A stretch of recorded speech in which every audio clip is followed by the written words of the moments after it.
Olá, bom dia. Estamos aqui mais um dia para conversar sobre linguagem escrita, este momento que vivemos. Hoje a gente vai conversar com a Luísa Pinto, que é uma pesquisadora, professora, diretora portuguesa. Mora lá na cidade do Porto, dá aula na ESAP, Escola Superior de Artes do Porto. E tem um trânsito bacana aqui em São Paulo também, já fez bastante coisa de teatro aqui, conhece esses dois universos. E tem um trabalho muito especial em espaços de reclusão com teatro. Então a gente vai conversar com ela hoje sobre isso. Estamos esperando a Luísa chegar. E eu acho que essa conexão teatral, dramatúrgica também, principalmente, entre o Brasil e Portugal, tem se estreitado. Tem muitos projetos legais acontecendo de dramaturgia entre os dois países, de troca entre os artistas portugueses e brasileiros. Acho que cada vez mais a cena contemporânea vai se juntando também com países da África, lusófonos, que é muito legal, importante. E a Luísa vem conversar com a gente hoje sobre isso, sobre essa experiência profunda que ela tem. Há muitos anos ela vem para o Brasil e agora cada vez mais realizando também trabalhos aqui, não só trazendo os trabalhos que ela faz em Portugal, mas também realizando alguns trabalhos aqui mesmo com artistas brasileiros, na SP Escola de Teatro, enfim. A Luísa chegou, só pedir para entrar. Isso.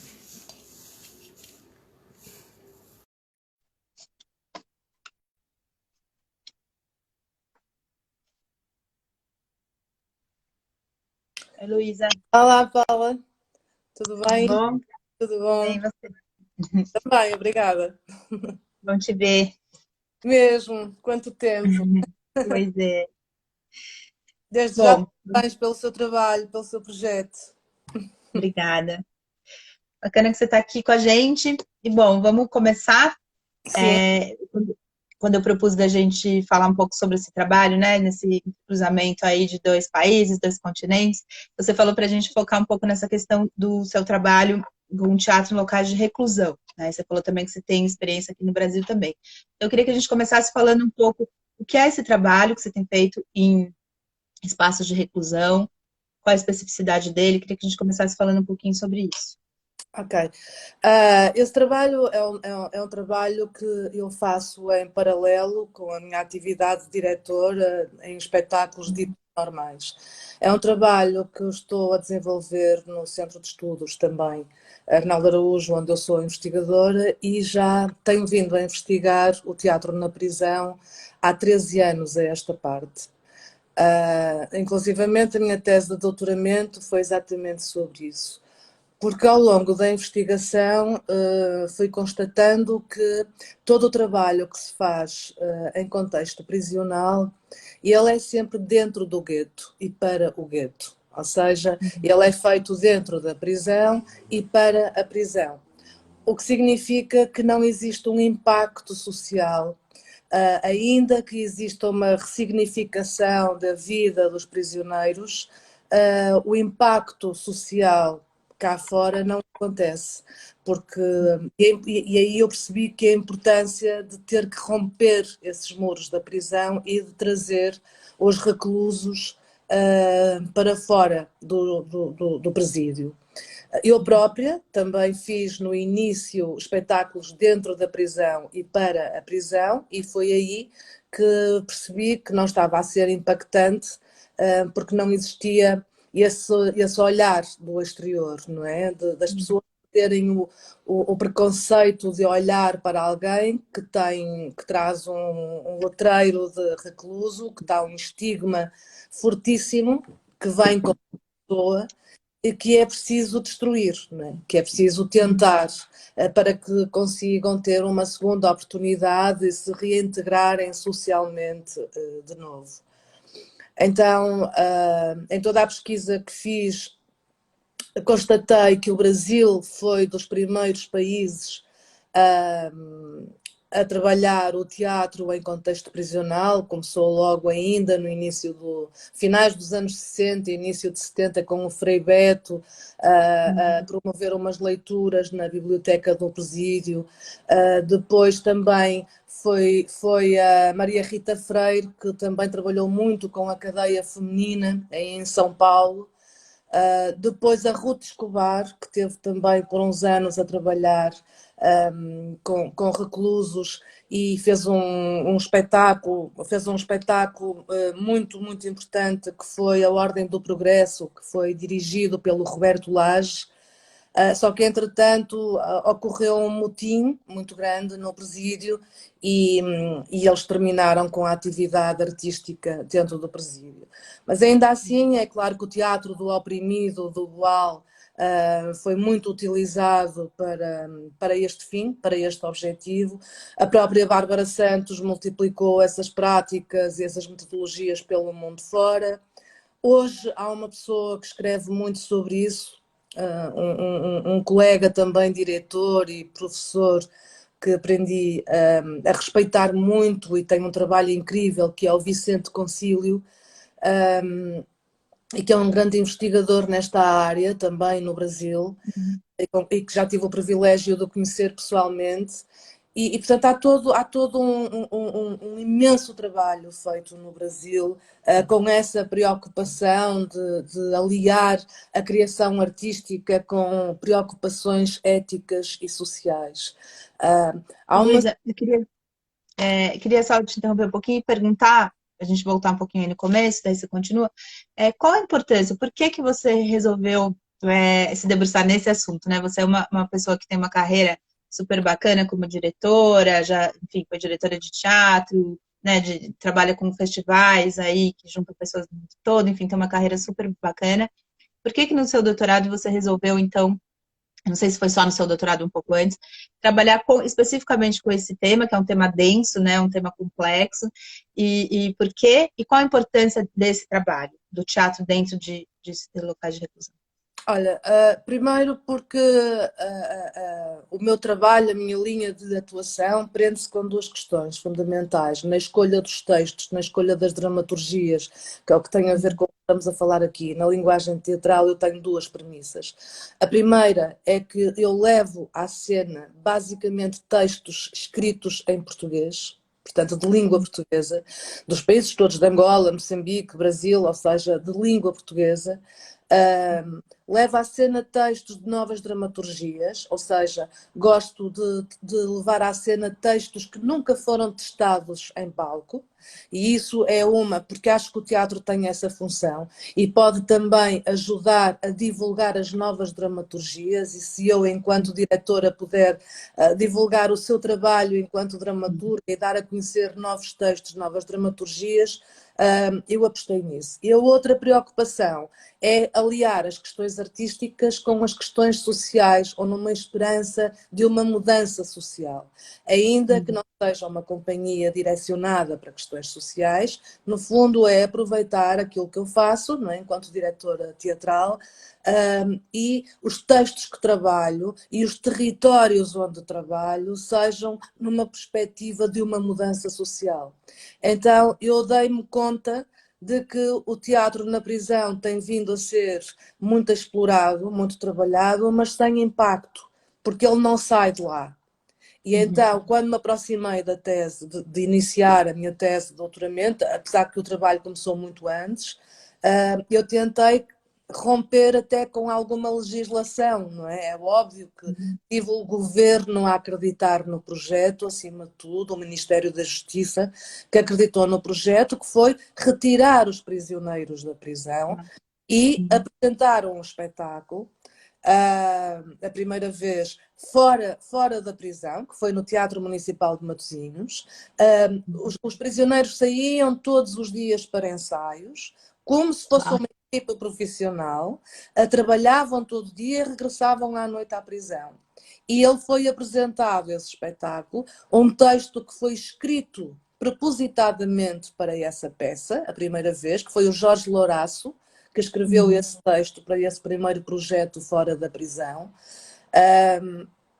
e foi apresentado como um espetáculo dito normal. O público ia assistir ao espetáculo e não sabia quem é que era preso, quem é que era ator profissional. Porque nos projetos eu misturo atores profissionais com pessoas que estão privadas de liberdade pontualmente, não é?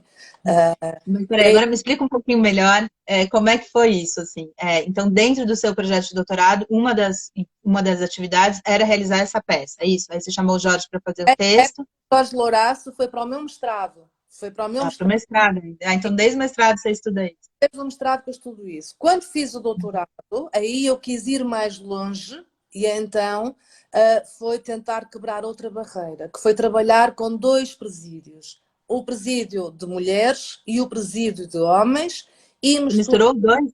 os dois. Portanto, há Ah, foi quebrar uma barreira até muito difícil, porque é a mistura dos sexos que não está prevista na lei, não é? uhum. O contacto físico de uma prisão feminina com uma prisão masculina. E então, no doutorado, eu convidei o, o professor doutor João Maria André, da Universidade de Coimbra, que escreveu o texto, mais uma vez um texto novo, e que escreveu um texto para essa peça. Foi um texto escrito a meias pelo Helder Vasterlane e pelo professor João Maria André.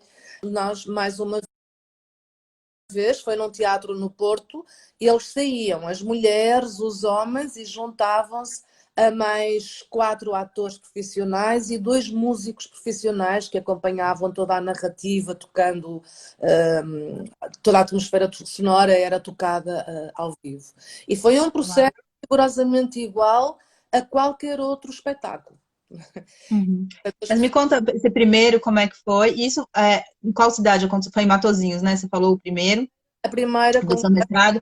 Qual que era o tema? Como é que o Jorge desenvolveu? Ele veio também para os ensaios? Vocês trabalhavam o tema que eles davam? Ele trouxe...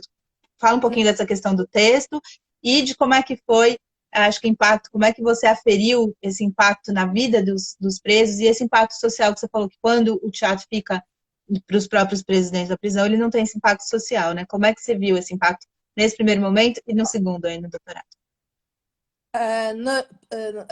A primeira questão prendia-se com a necessidade de levar um texto para os presos, porque o que habitualmente eu própria já tinha experienciado é que quando eles fazem improvisações ou então eles trazem texto a partir das vivências deles, o impacto e o resultado não é assim tão bom. Porque o teatro oferece-lhes, ao levar um texto, oferece-lhes a possibilidade de poderem desempenhar outros papéis que não o deles próprios de recluso, não Uhum. é? Portanto, a história deles já lá está. Então, eles têm a oportunidade de desempenhar um outro papel, uma outra vida, uma outra história, a partir de determinado personagem que lhes é entregue para eles desempenharem, é? E explorarem. Então, só por isso já é muito motivador para um recluso que de repente deixa de desempenhar esse papel e passa a desempenhar outro.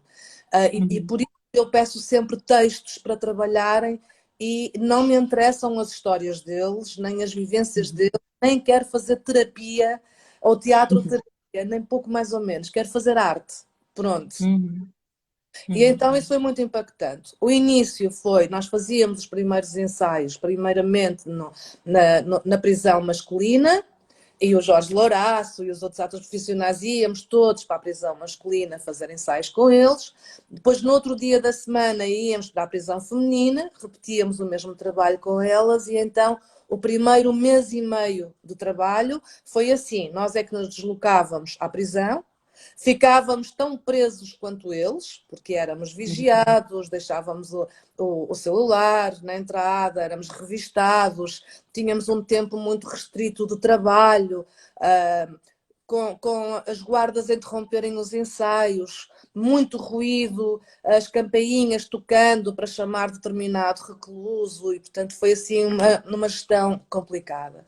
Mas também foi bom para nós, foi uma aprendizagem, que é trabalhar num território muito difícil, ao qual não estamos habituados, e que nós temos que descer um pouco à terra e Uhum. experimentar ficar ao nível daquela vivência, que é uma aprendizagem de humanização incrível, não é? Uhum. Depois de Você um também sentiu, só fazer uma parte assim, você sentiu esse, digamos, essa sensação dessa prisão, assim, Luísa, porque você está falando que tinha você senti, né, tinha os guardas interrompentes, eu acho que teve essa, digamos assim, essa passagem, essa dialética entre vocês se sentirem um pouco presos e eles se sentirem um pouco livres por estarem fazendo um papel que não é deles, claro, não fisicamente, né, mas assim, animicamente eles poderiam estar mais soltos e vocês mais presos, teve essa teve, passagem, essa projeção? teve Uhum. completamente. Eles passaram a estar num espaço de liberdade durante o ensaio e nós passamos a estar num espaço de reclusão. Porque de Uhum. repente queremos ligar o telefone e não temos. Queremos circular ou ir apanhar ar lá fora e não podemos no intervalo. Quero ir tirar Uhum. um café e não posso, porque há toda uma logística, um circuito que temos que fazer, ou tenho que pedir autorização ao guarda para sair. Portanto, o paradigma inverteu-se e os papéis inverteram-se completamente nesse processo. Mas Uhum. foi muito rico, porque o facto de eles se sentirem nesse espaço de liberdade e de nós os tratarmos por seres iguais, tão artistas quanto nós, e por pessoas que estavam cheios de amor e com muita vontade de concretizar o projeto, além de nos oferecer e de nos situar nesse lugar do humano, que é muito importante numa vivência artística e num processo artístico, é também aprender a desconstruir todas aquelas ideias que nós temos formatadas. Não consigo fazer num espaço com barulho, tenho que estar fechada, não consigo estar a ser observada. Não, nós conseguimos tudo. É que Uhum. aprender. Então, essas dificuldades serviram para quem está muito viciado em ter uma caixa negra, em ter uma sala de ensaio, em estarmos todos concentrados. Eu, diretor, é que decido em que dias é que se fazem os ensaios. Aqui eu não decidia coisa nenhuma, eu tinha que me sujeitar às ordens e às orientações que vinham de outras pessoas, não é? Ou não ficar enervada quando o ensaio era interrompido sem pedir licença. Mas como E, é que portanto, os caras da cadeia, eles interrompiam por quê? Assim, por qualquer motivo? Sem qualquer coisa? advogado, advogado, há muitas Ah, questões que estão relacionadas com o cotidiano da vivência num espaço destes e que eles têm que ir, porque ou é chamado para ir ao advogado, ou chamado para ir ao juiz, ou chamado para ir ao enfermeiro, ou à assistente social, ou porque de repente hum. aparece uma visita de uma família e com um problema qualquer para resolver e lá são chamados, ou chamada à direção. Estão sempre a ser chamados por tudo e por nada, né? Portanto, e como são muitos, a cada dia acontecia sempre uma questão deste género. E E nós, quantos eram, Luísa? Quantos eles que estavam? eram 8, 4 homens, 4 mulheres, isto no doutorado, 4 homens e 4 mulheres, e depois 4 atores profissionais e 2 músicos. No mestrado, Nossa, 16 pessoas. Além de tudo, é um grande elenco. é um grande elenco. No mestrado, que já foi há uns anos, eram 8 homens, 6 mulheres e eram 13 atores profissionais. Um deles era o Ricardo Correia, que fazia o protagonista, o Ricardo Correia de Coimbra. Ótimo ator. Mas e aí me conta um pouquinho como é que foi esse processo com o Ministério, né? Você teve que ir para o Ministério da Justiça. Como é que foi esse trâmite? Como é que eles entenderam que isso era importante de Ele, acontecer? aquilo foram imensas cartas escritas, primeiramente à direção dos estabelecimentos prisionais, que acreditaram no projeto, acharam, e eles querem atividades do género e que acreditaram no projeto. Também já conheciam outros trabalhos que eu fui fazendo como voluntária há alguns anos, e isso abriu um bocado as portas, ajudou. E esperei um ano pela autorização para eles poderem sair. Demorou Uhum. muito tempo. A partir do momento em que a autorização chegou, é verdade que eu tive todo o apoio do estabelecimento prisional, ou seja, das direções. A direção dos estabelecimentos, quer do masculino, quer do feminino, foram incríveis e, portanto, tudo que lhes era permitido de acordo com a legislação, não é? E com a lei, Uhum. eles facilitaram muito o processo, porque eles também viam que o comportamento deles estava completamente diferente, andavam muito mais calmos, andavam felizes. Importa também referir que no doutorado eu trabalhei com um grupo muito complicado, porque trabalhei com inimputáveis, portanto, além de atos. Inimputáveis Aqueles que não. São pessoas que praticam atos terríveis, graves, mas que são doentes mentais, portanto, que não Ah, têm tá. consciência do crime ou do ato que cometeram, não é? E que são pessoas que normalmente estão abandonadas já nos presídios, porque a maior parte dos atos foram praticados contra as próprias famílias. As famílias abandonam-nos, portanto, deixam de os visitar e acabam por ficar lá ad eterno, não é? E então era um grupo muito complicado e que nem sequer a legislação permitia que eles pudessem sair, porque nem sequer precárias tinham ainda, aquelas saídas de poderem vir um fim de semana, não tinham. E daí eu ter estado muito tempo pela autorização. Mas veio e eles começaram a tomar muito menos medicação, porque estavam muito mais calmos. A própria necessidade isto foi um trabalho também, juntamente com os psicólogos e com a assistência social, para memorizarem o texto, não é? Porque há um texto que lhes é entregue e que eles têm que memorizar. E não podem tomar muitos medicamentos, nem para dormir, nem antidepressivos, porque não conseguem memorizar. Então eles começaram a fazer uma espécie de desmame da medicação, começaram a memorizar e sentiram, à medida que conseguiam ressignificar as suas vidas, mas o seu fazer artístico, ou seja, eles perceberam que tinham imensas capacidades que achavam que não tinham, e à medida que iam evoluindo, a autoestima cresceu imenso. E quando a autoestima cresceu, eles começaram a desempenhar a realizarem-se enquanto construção de ator de uma forma absolutamente impressionante. E Quer dizer que fizeram. você trouxe mais um complicador, ou mais um desafio, vai. Além de todos os outros, ainda trouxe mais isso. Mas Deixa eu isso só comentar o que a Sueli falou aqui, dos irmãos Taviani, do filme deles, Júlio César, em 2012, que foi com presidiários, né? foi. Sabe desse processo. Esse filme, aquilo é um filme que é uma peça, não é? Uma peça de teatro dentro do filme que foi no presídio. É um filme, esse trabalho é extraordinário, aliás, ele está citado até na minha tese, é um trabalho absolutamente incrível. E há mais gente a trabalhar nesse sentido, pelo mundo fora.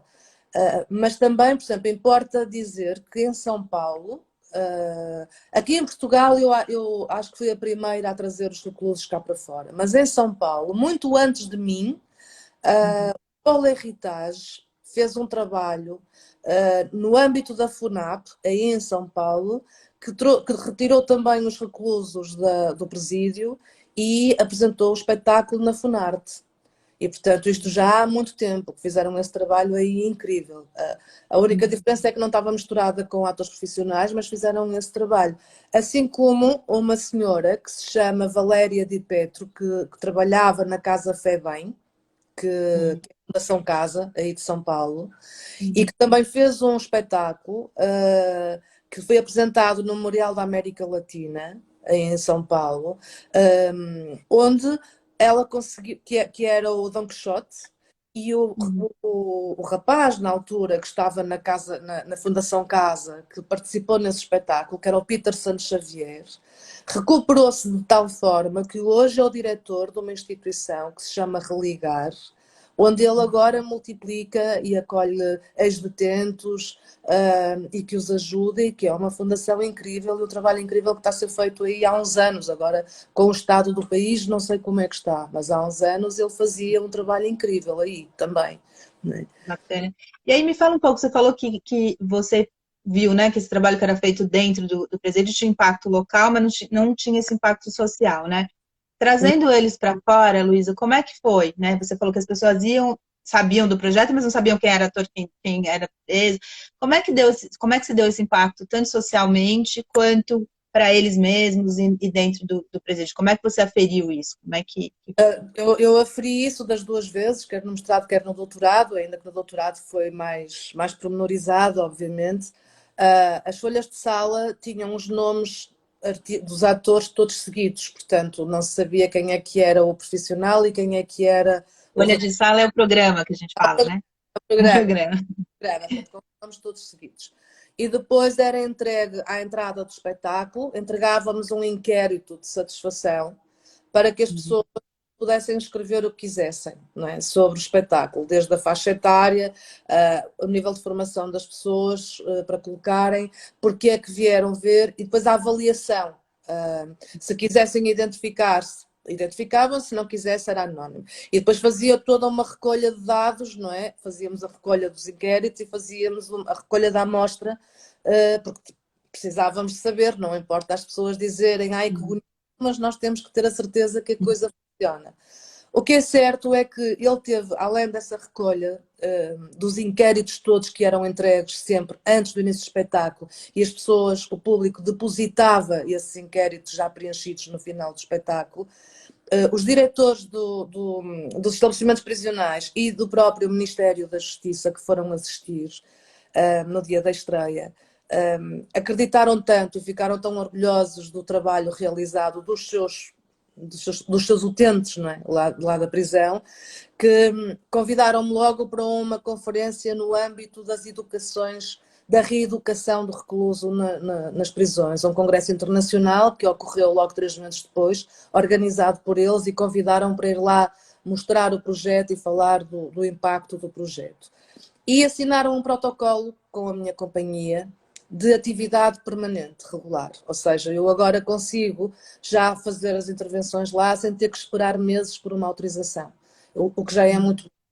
Assim como juntar-me com outros colegas, porque cá em Portugal há outras pessoas que fazem muito trabalho nas prisões e trabalhos incríveis. O Hugo Cruz, que tem feito também um trabalho enorme, a própria Mónica Calha, que já fez, o Fernando Soares, a própria Orquestra de Leiria, que faz um trabalho de música de ópera incrível com os reclusos na cadeia de Leiria. Ou seja, há assim uma série de exemplos também muito felizes cá em Portugal de outros colegas meus. E, portanto, o que significa é que ao existir um protocolo, aquilo já abrem protocolos para outras companhias e há outros colegas que já conseguiram protocolos com outros estabelecimentos prisionais. A Ministra da Cultura foi ver agora um filme, que entretanto realizei um filme, O Filho Pródigo, que foi apresentado nas Satirianas em novembro, em São Paulo. Mas espera aí, o Filho Pródigo foi um filme que você fez a partir desse trabalho no teatro ou um outro projeto? O projeto foi depois desse, com o mesmo elenco que fez a peça, nós resolvemos fazer um filme. E é um filme-concerto, é um filme mudo, a preto e branco, e depois é tocado ao vivo, musicado, como os filmes do início do século XX. Então esse filme-concerto ele foi apresentado cá, e foi apresentado em outubro, estreou cá, e em novembro nós levamos às Satirianas. E foi lindo ter aí o filme no Cine Bijou. No Só Cine para falar, Satirianas é um festival que os Sátiros, né, a companhia, faz aqui em São Paulo todos os anos, 78 horas de atividades ininterruptas ali na Praça Roosevelt, né? Mas aí, esse filme você filmou dentro do presídio, fora? Como é que foi? Fora, Fora. foi uma viagem fora, exatamente como um outro filme qualquer. Eu já tinha também na altura o protocolo, portanto foi mais fácil agora. E marcavam-se os dias de rodagem e eles saíam e vinham para o decor e filmavam o dia todo e depois eu ensaiava as cenas do filme. Desculpa. Desculpa, esse filme foi realizado por mim e pelo Carlos Coelho Costa, que é um colega meu, que é realizador, portanto realizamos os dois. E então nós ensaiávamos, eu ensaiava com ele as cenas, por cena, dentro do presídio, a cena estava pronta para ser filmada e saíamos e íamos para o decor filmar. E foi assim, durou um ano a rodagem quase. Lá. É. Mas aí, como é que isso foi indo assim, né, Luiz? Então você tem a peça, você tem esse filme, você tem as peças, tem esses filmes. Como é que é essa, digamos, essa dinâmica, né? Vem todo um aparato para eles saírem, eles vêm aqui a gente chama de camburão, né? Enfim, eles vêm assim, os guardas juntos, tem todo esse aparato, ou com o tempo isso foi Na melhorando? Como é que é essa altura dinâmica? das filmagens, portanto, da rodagem, eles vêm na carrinha, sua atípica, não é, fechada, e vêm com os polícias fardados. Não é? Normalmente eles põem um por cada dois. Um policial para cada dois detentos, é isso? Para cada dois, portanto, e vêm com eles e eles passam o dia connosco. Na estreia, os policiais foram muito simpáticos em ambas as estreias, quer da última peça, quer do filme, eles foram à paisana, já não foram fardados. Isso foi muito bonito, não é? Porque assim o público também não fica chocado por ver lá os guardas. Mas isso acontece também realmente desse histórico de já estarmos há muito tempo e deles se portarem bem, cumprirem e serem responsáveis, portanto a instituição também vai confiando neles, não é? E depois porque o próprio impacto, não é, na melhoria deles tem funcionado bastante e ainda assim eles, apesar de estarem à paisana, quer dizer, estão armados lá, escondidos, mas estão-se a acontecer alguma coisa, não é? Mas felizmente aconteceu. E, e então agora este ano, pela primeira vez, abriu um edital já do Ministério da Cultura em Portugal para projetos com as prisões. E isso é o resultado de vários colegas meus e eu própria, não é? De várias pessoas que têm feito este e várias companhias de teatro que têm sempre uma atividade extra como alguns dos nomes que já falei, desta atividade meia regular que tem vindo a acontecer, que alguns diretores de teatro têm vindo a concretizar neste contexto. E então a Ministra da Cultura foi ver o filme e já na altura ela tinha dito que iam abrir um edital porque já várias pessoas têm concretizado estes projetos e tanto que importa refletir sobre a importância da reeducação e a questão da arte ser muito importante, é muito mais eficaz do que estarem a tomar medicamentos, não é? Uhum. Nossa, maravilhoso. O César falou que o filme é super bonito e é inspirador, do Filho Pródigo. O César que falou, né? Obrigada. E aí, como é que é essa sua parceria com o Brasil nesse... Bom, é profunda em vários anos e há muito tempo, né, Luísa? Mas nesse quesito específico desses espaços de reclusão, você citou alguns estudos, né? Você falou, quando a gente se encontrou, você estava vendo vários estudos de coisas no Brasil, mas efetivamente você chegou a ir em prisões aqui, a ver trabalhos como esse, falar com pessoas, como é que é esse seu trânsito? Falei com o Vicente Concílio, né, sobre o projeto todo dele, que é maravilhoso. Falei com uma pessoa que não faz teatro, mas que tem um trabalho extraordinário, que é o Gustavo, que trabalha no presídio de São Paulo e que os homens fazem crochê. Inclusivamente, o São Paulo Fashion Week teve toda uma coleção só com fatos desenhados e produzidos pelos reclusos homens a produzirem crochê como autênticas obras de arte, uma coisa absolutamente extraordinária.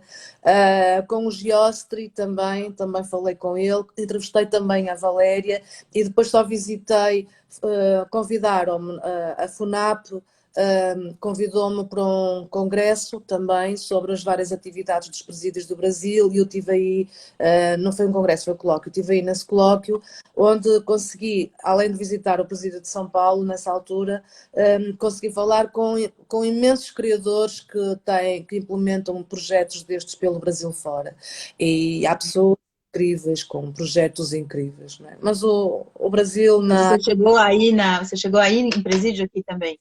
São Paulo, na feminina, só nessa, não foi em mais nenhuma. A Luísa, ela vem para o Brasil para ir em presídio, fica feliz, não pode ir em presídio aqui no... Deixa eu só falar que a Cláudia falou que é muito bacana saber de continuidade no projeto, que tem muita importância, que o envolvimento é essencial, e o Jorge também falou que esse é um projeto super importante e te deu parabéns também. Obrigada. Então, você estava falando dessa questão do Brasil, né? Como é que você vê esse trabalho aqui? Este trabalho aqui, neste momento, eu penso que deve estar com maiores dificuldades, porque se o resto está como está, imagino, isto é o último lugar onde se vão preocupar, não é? É um pouco como cá, nós também, a cultura aqui está a passar uma fase um pouco difícil, ainda assim, perante aquilo que está acontecendo no Brasil, eu penso que nós somos os privilegiados. Ainda assim, aquilo que eu sinto no Brasil e que nós tentamos manter foi em novembro, por altura da apresentação nas Satirianas, juntamente organizamos o Centro de Estudos Arnaldo Araújo, que é o centro de estudos que pertence à universidade onde eu dou aula, organizamos um colóquio luso-brasileiro em parceria com a ESP Escola de Teatro. E então, sobre as práticas artísticas de inclusão, e que eram as práticas artísticas em territórios de confinamento e isolamento, como é uma instituição total, mas também com problemas de pessoas que têm problemas que são portadoras de deficiência, ou então de pessoas que vivem em territórios tão isolados de um Brasil profundo, que não têm acesso à cultura, e portanto foi um colóquio que foi organizado entre as duas escolas, entre o nosso Centro de Estudos e a ESP. Ele é ligado à ESAP, é isso? A escola. Eu sou Não, o Centro de Estudos é da ESAP. O Centro de tá, que é Estudos a Escola Superior de Artes do Porto, né? Só para. dou aulas. Então, propus um colóquio ao Centro de Estudos, que foi logo que foi aceito, e em coprodução com a ESP. Então, fizemos a primeira parte do colóquio cá, na ESAP, em outubro, onde o Lourácio também teve mais uma vez, o Hugo Cruz, esta gente toda que trabalha nestas áreas das artes participativas e da comunidade. E práticas artísticas comunitárias, e depois a segunda parte foi feita em São Paulo, em novembro. Portanto, em novembro passado. Foi por isso que eu consegui apresentar o filme lá, porque eu ia lá para o colóquio. E então esse contacto com várias pessoas, inclusivamente também estava a diretora do SESC, porque recebe lá alguns projetos deste género, de práticas artísticas participativas e de inclusão. E, portanto, foi assim uma reflexão incrível, onde saíram alguns artigos muito interessantes. Vamos publicar esse livro em conjunto, não é? E, portanto, a relação com o Brasil está cada vez mais forte, de pensarmos em conjunto, de trocarmos, e acho que faz todo sentido, falarmos a mesma língua, somos irmãos, Literalmente. temos que estar juntos. E portanto eu cada vez tenho uma relação muito mais próxima e mais forte com esse lado do oceano e convosco, não é? Eu queria que você falasse um pouquinho, Luísa, do que você viu de diferenças. Claro que você tem uma vivência muito mais profunda, logicamente, com o sistema carcerário aí, né, da sua região e tal. Quando você teve essa chance de vir aqui e olhar, você sentiu alguma diferença já assim nesse impacto? O que você vê aí de diferença da nossa realidade? Eu fico pensando se aqui tem projetos que deixe sair, que junte Não, homens com mulheres. Eu imagino que aqui isso essa, aqui deve ser uma quimera, né? essa é a grande diferença. Os presídios aí, o que eu senti, estão sobrelotados, não é? Estão mesmo muito sobrelotados. Não há, vivem numas condições, em alguns casos, não pelo que eu vi, mas pelo que li e por imagens que vi depois de documentários e reportagens, e porque os técnicos próprios falavam, quase desumanas. Não quero exagerar, mas estão sobrelotados, não é? E se aqui já existem algumas condições assim, imagino num país que está sobrelotado do ponto de vista dos presídios. Não há legislação, não há autorizações, eles não têm possível, por muito que queiram fazer estes projetos, não têm como conseguir tirar os reclusos dos estabelecimentos prisionais, do presídio. E, portanto, isso eles não conseguem ter esse impacto, não conseguem. E não é por vontade, porque a ideia que eu tive não é uma ideia nova, não é? Portanto, já toda a ideia, só que eu tive a sorte de viver num país que autorizou, e há outras pessoas que têm as mesmas ideias e vivem em países que não autorizam, não é? Então não conseguem, ainda que com projetos incríveis, mas senti essa diferença. Não têm possibilidade de trazer os presos cá para fora, pelo menos atualmente. Não têm sequer recursos humanos também, do ponto de vista para tomar conta e para fazer esse acompanhamento, né? E o que acontece lá é por livre vontade e voluntariado de pessoas e de artistas e de estruturas que vão lá propor ações para realizarem lá. Portanto, há uma coisa menos organizada. Com exceção das questões das aulas. As aulas eles têm e até podem fazer alguns cursos, isso é igual aqui. Por exemplo, eu falei nesse colóquio com o Sérgio Kaufmann, que dá aulas, é professor também na Universidade no Rio de Janeiro, e ele tem um trabalho no presídio do Rio de Janeiro no âmbito da escola, das aulas que os presídios têm, não é? E isso o Brasil tem. É a única semelhança, mas conseguir tirá-los para lá, ou ter qualquer acompanhamento, ou condições para isso, é uma diferença brutal, não têm mesmo, não é? Portanto, não é, E eles aí, não. imaginei. E como é que fica para os atores profissionais esse trabalho? Como é que eles veem isso? E pensando, né, como você falou, quero fazer arte, né? Como é que, com todas essas questões aí, como é que você avalia o trabalho artístico, né? Porque humano, social, enfim, a gente, né, você está falando e eu acho que o impacto né, é gigante. Mas artisticamente, você viu que tem diferenças, não tem? Dá para transformar esses reclusos em atores efetivamente? Como é que é isso para os atores também que estão com eles no palco? Dá, é assim, ainda que o objetivo não seja transformá-los em atores, há alguns que se podem fazer atores. É claro que não é numa ou duas experiências que ele se vai fazer ator, não é? Mas isso, até os profissionais, até nós todos temos que continuar a fazer muito e a trabalhar para melhorarmos.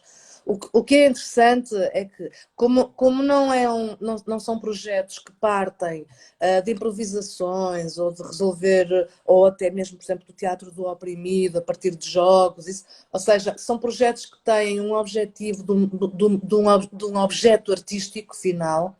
O processo é semelhante. O que acontece é que, para os atores profissionais, e eles todos que já participaram e querem continuar a participar, eles já têm um texto como têm nos outros projetos. Portanto, a questão da palavra e da valorização da palavra, que para mim é sempre muito importante, não é? Uhum. Está lá, não lhes falta.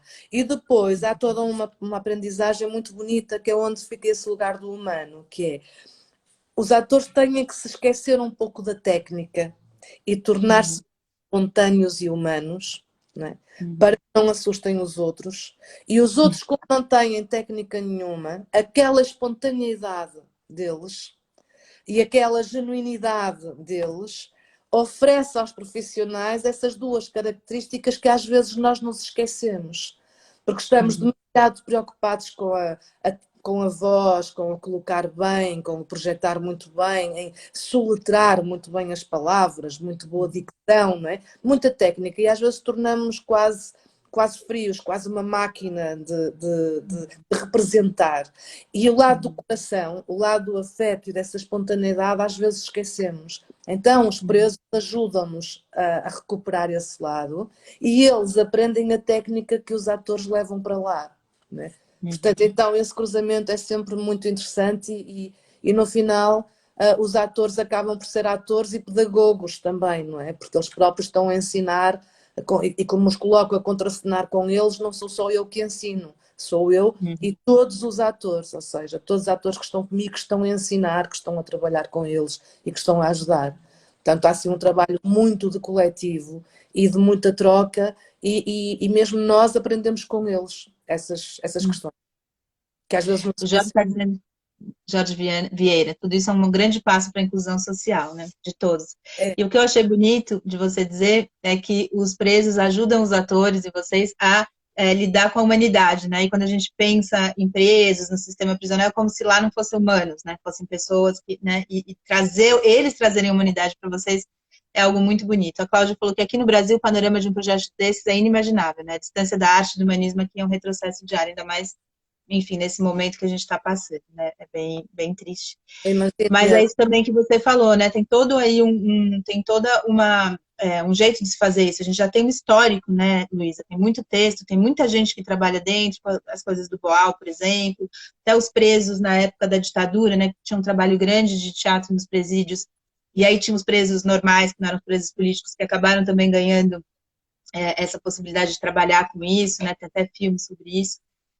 Então, acho que tem uma tradição no Brasil, apesar deste momento, né? Não, tem uma tradição muito forte. O Brasil continua a ser dos países que mais história e tradição tem nesta área. E com trabalhos incríveis, de servir exemplo e de... Eu estudei muito e li muito e aprendi muito com todas essas práticas artísticas nesse contexto no Brasil. Tem projetos extraordinários mesmo. E fizeram toda a diferença. E numa época muito difícil, não é? Numa época muito difícil. E que foi uma escola para nós cá. Porque foi aí que começou. Estes projetos foram exatamente aí que começaram. Agora, com este contexto, não é, que se vive no Brasil, é mesmo, como se diz, é inimaginável fazer aí. Nós aqui também estamos parados. Neste momento é impensável entrar num presídio. Proibido, né? Entrar no presídio, né? Podemos, Assim.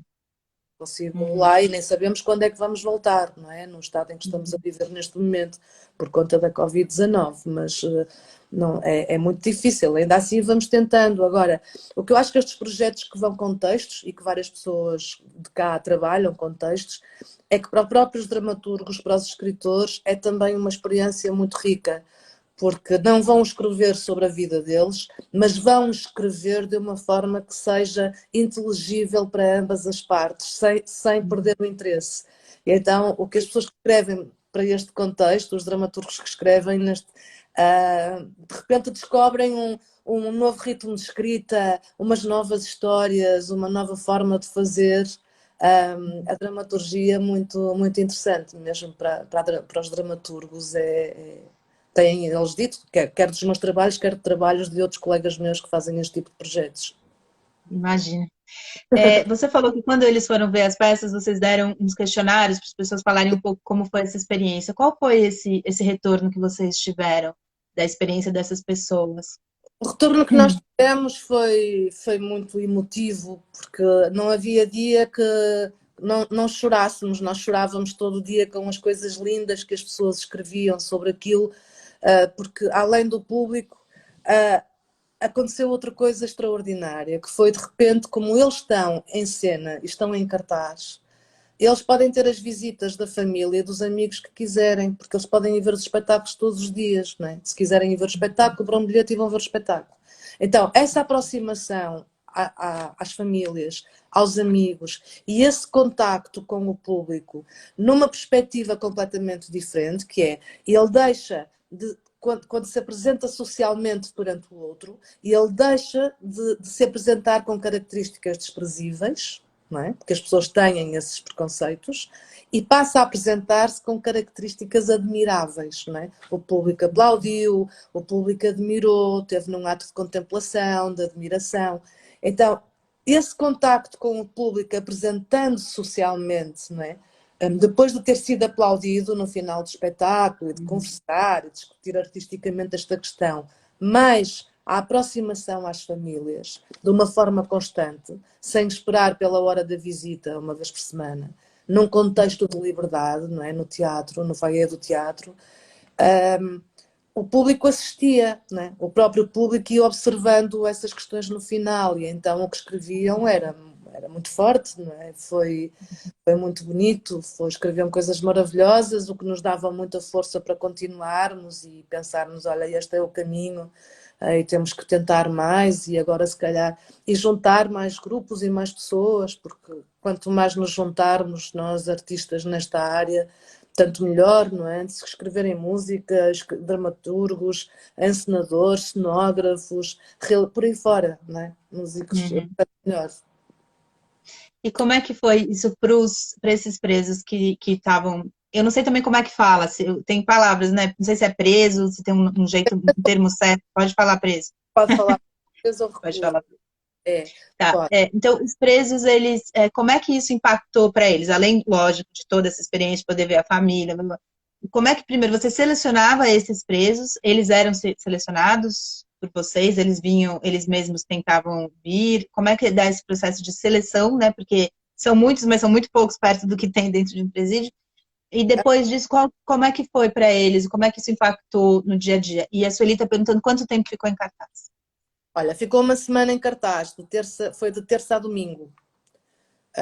Das duas vezes, ficou sempre só uma semana. Não conseguimos que ficasse mais tempo, mas ficou uma semana, não é? Ficou 5 dias, Nossa, bacana. foi fantástico.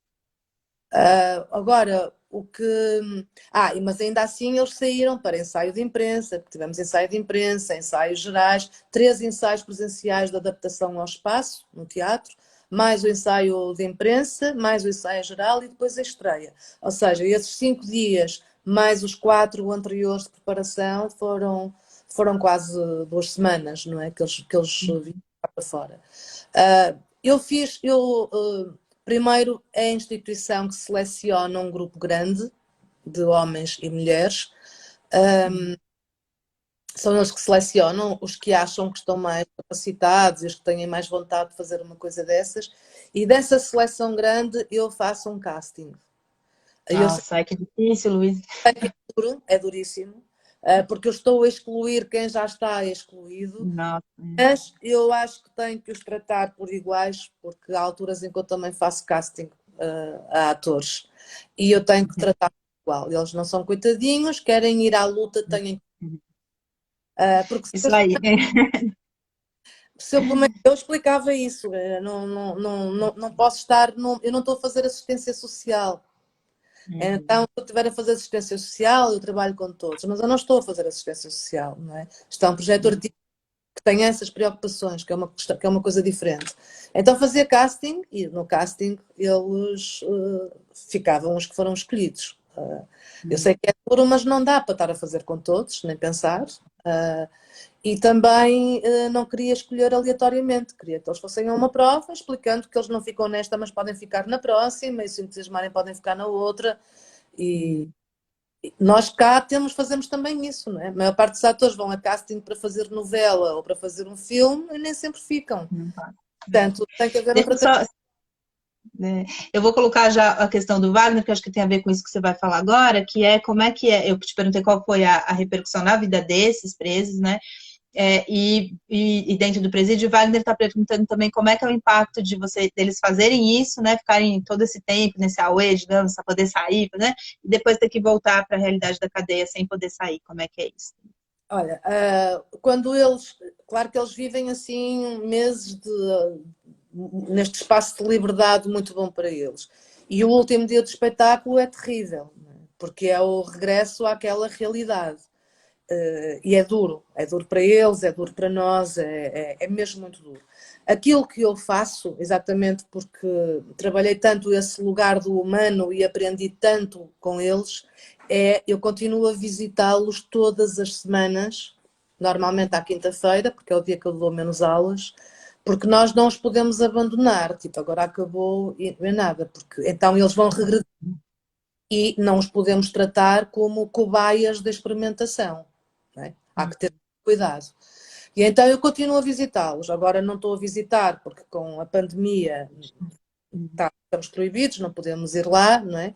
Mas visitava-os sempre todas as quintas-feiras e visitava e não estava sequer na fase seguinte, não estou sequer a trabalhar teatro com eles, mas lemos textos, conversamos, contam as coisas deles, eu conto as minhas, compartilhamos ali um bocado, e não sou só eu que os visito. Os atores criam uma relação tão forte com eles que os atores vão visitá-los, não é? E muitas vezes são eles, quando é que vamos agora? Vamos para a semana. E então o próprio restante elenco profissional continua a visitá-los. Eles não se sentem abandonados nesse sentido e não os podemos abandonar, porque se os abandonamos, eles regridem, mas eles batem no fundo, porque o vazio é tão grande quanto que depois esse impacto seria péssimo. Então nós temos que ter esse cuidado, não é? E Tem depois aquele Tem aquelas, acho que você deve saber, lógico, né? Aquele exemplo do Pichote, né? Do Babenco, que é uma grande, né, questão aí nessa história de trabalhar com esse pessoal e depois abandonar, enfim, né, tem toda aí uma polêmica em torno disso. não, A Cláudia falou que é muito bacana o trabalho, parabéns, Boal vive, ela falou, e o Wagner falou que essa era a minha pergunta depois. Você cria um elo muito lindo, parabéns, tá todo mundo, várias pessoas falando que o trabalho é demais. Aqui passa muito rápido a hora, Luísa, a gente só tem 7 minutinhos finais. Eu queria que você falasse um pouco para as pessoas que querem ter contato com esse tipo de trabalho. Nesse momento não dá para ir, né? Não dá para ir em loco, conhecer projetos e tal. Mas você que tem esse trânsito bastante de Brasil e Portugal, o que que dá para fazer, enfim, bibliografia, filme, coisas, o que que dá para as pessoas poderem procurar para conhecer um pouco mais esse projeto? desse Esse projeto, tipo de projeto, desse tipo os projetos. eu acho que na bibliografia não é assim tanta, mas existe alguma coisa. Olha, comecem por ler o trabalho do Vicente Concílio. Sente consigo. Ele é brasileiro, né? Sim, ele está em Florianópolis, penso eu, e dá aulas e tem uma parceria incrível com Michigan, com a Universidade de Michigan também, sobre o trabalho de presídios. E eles trabalham entre Portugal e os Estados Unidos, entre Portugal, desculpem, entre o Brasil e os Estados Unidos, com essa investigadora de Michigan.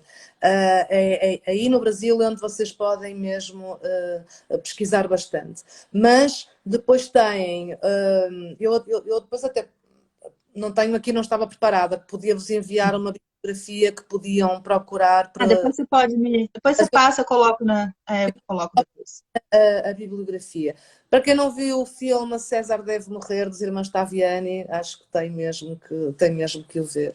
O Filho Pródigo, eu ainda não consigo, ele ainda não está disponível porque nós íamos entrar em exibição e deu-se a pandemia e, portanto, ficou parado, mas nós temos que colocar ainda no YouTube porque ainda vai fazer alguns festivais e, portanto, não o posso mostrar. Mas o que eu posso fazer é enviar à Paula essa bibliografia de alguns trabalhos que podem, porque tem trabalhos na Europa, tem trabalhos aí no Brasil, tem alguns interessantes na Colômbia também, que vocês podem procurar para entenderem as metodologias e as práticas nesta área. No entanto, O seu mestrado e o seu doutorado, eles estão acessíveis para procurar na web? Não? a do doutorado está. A do doutorado está no repositório da Universidade de Coimbra, está lá, acessível, por isso podem procurar. Está Como é que acessível. chama? Ah, reinserção social. Eu também esqueço. É tão próximo que a gente Não, esquece. o teatro como meio de reinserção social de reclusos. É isso. Ah, O o teatro Wagner está dizendo. como social de reclusos. É isso. O Caramba, Wagner está falando. É difícil, eu esqueço às vezes. é isso.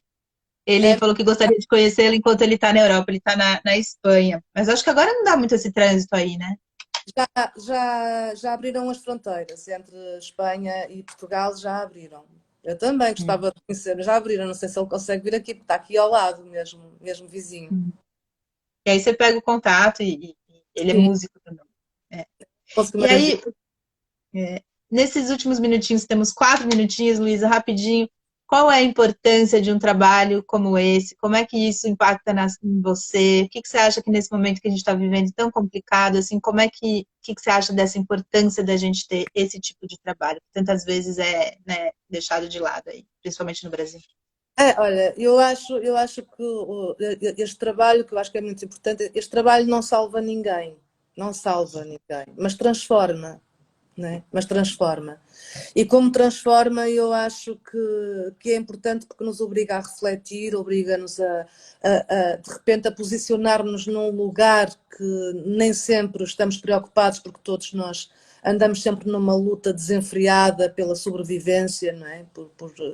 Por darmos continuidade e chegar ao fim do mês e termos dinheiro para pagar as contas e temos que fazer desdobramos-nos em imensas coisas, mas coloca realmente nesse lugar do que é que importa na vida. Não é?